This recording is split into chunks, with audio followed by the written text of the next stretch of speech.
afternoon. Here is the news at 1. I am Mike James.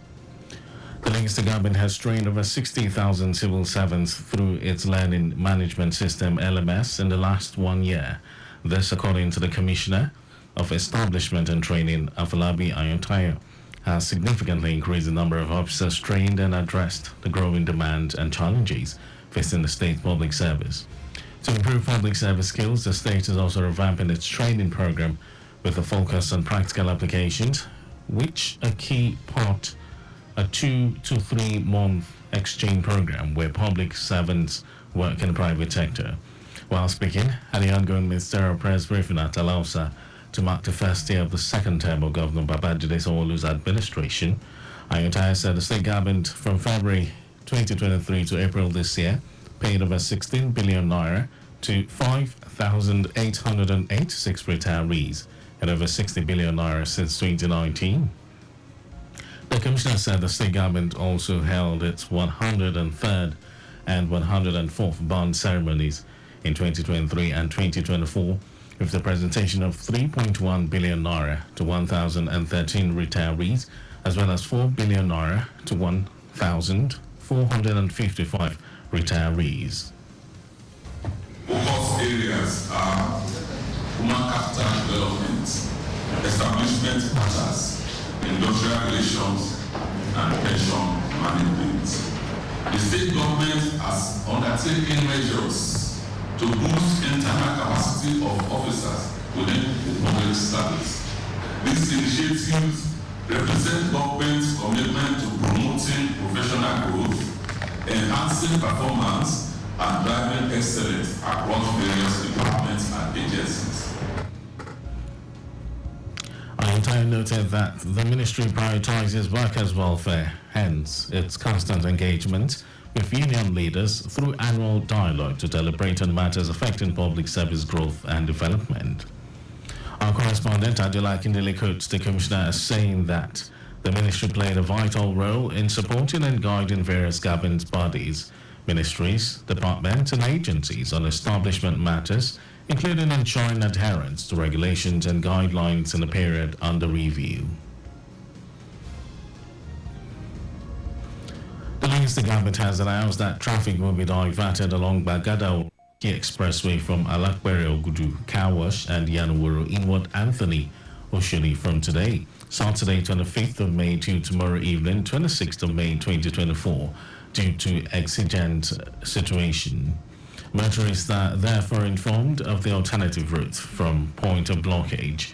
Motorists will be denied access from Ramsela area beside Bagada General Hospital and will be diverted into DR Street through New Garage by Jalad Hospital to access Bagada Phase 2 via Pedro Road to link Ikorodu Road for their desired destination. Also, motorists from Old Tollgate, K2 are advised to make use of Ikorodu Road to connect Anthony, while others coming from Lagos Island via Third Mainland Bridge will be diverted to Adikule and Herbert Macaulay to access Anthony Oshodi through Jibo on Ikorodu Road. Motorists are implored to be patient and cooperate with the traffic management personnel to ease their movement.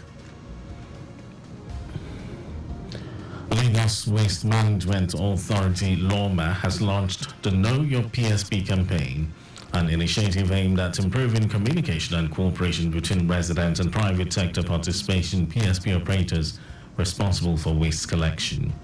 Managing Director, CEO of LOMA, Muyiwa Badigeshi, said the campaign was aimed at improving waste management practices throughout the state.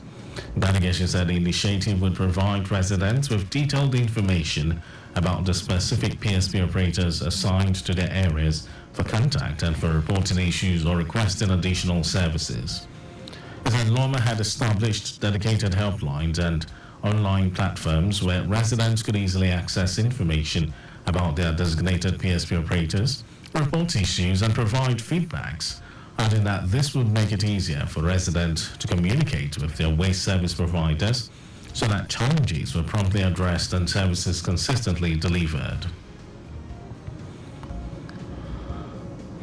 The House of Representatives Committee on Public Assets says the cost of renting private property by the federal government gulps about 100 billion naira annually, despite many forfeited public assets in the form of buildings and unused land spread across the country.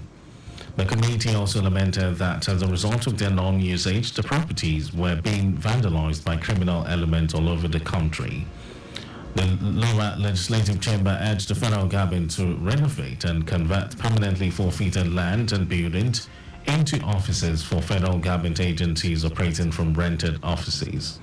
The chairman, Committee on Public Assets, Ademori Kuye, said the huge amount being spent on rent and furnishing of apartments by the federal government was at variance with calls for cost-effective measures by Nigerians.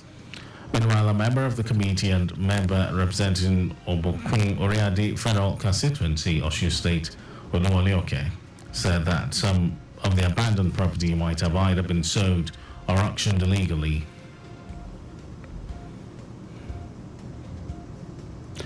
The Chief of Army Staff, Taoreed Lagbaja, has urged Nigerian troops to step up efforts in protecting the nation, especially in the area of fight against insecurity. Lagbaja made this call while addressing the troops during his maiden operational visit to the 35 Artillery Brigade, Alamala Barracks, Abeokuta, Ogun State.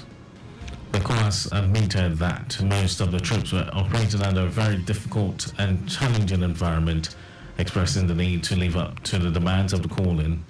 Lagbaja assured the troops of the Army's headquarters' commitment to addressing some of their challenges as soon as possible.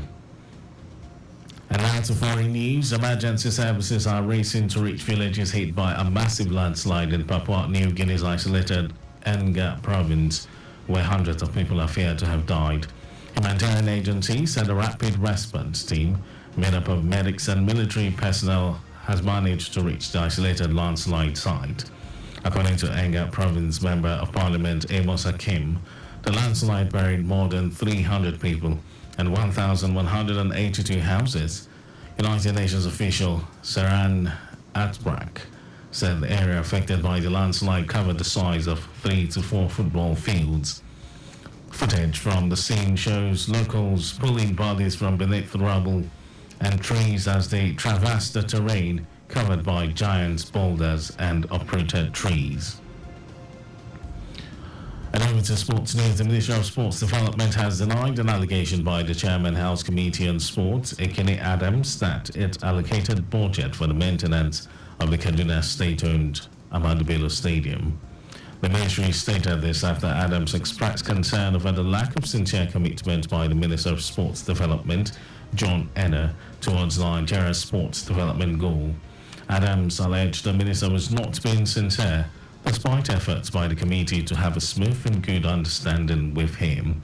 The ministry, through a statement signed by its director and head, Press and Public Relations Unit, Kehinde Ajayi, denied Adams' allegations, saying the House Representatives member's comment was a clear demonstration of his ignorance of the state of affairs within the sports sector. The statement added that Adams also got his facts wrong over the 12 billion federal government intervention fund to the sports ministry. And that was our news at 1. But just before we go, please do not drive beyond specified speed limits. You can follow us and like all our various social media platforms: X, Traffic Radio 961, Instagram, Lagos Traffic Radio 961. Subscribe and watch our news and programs live on YouTube, Traffic Radio 961. You can also visit our website at trafficradio961.ng. Did you know that the Sanwo-Olu administration initiated 500 hectares rice farm technology intervention project?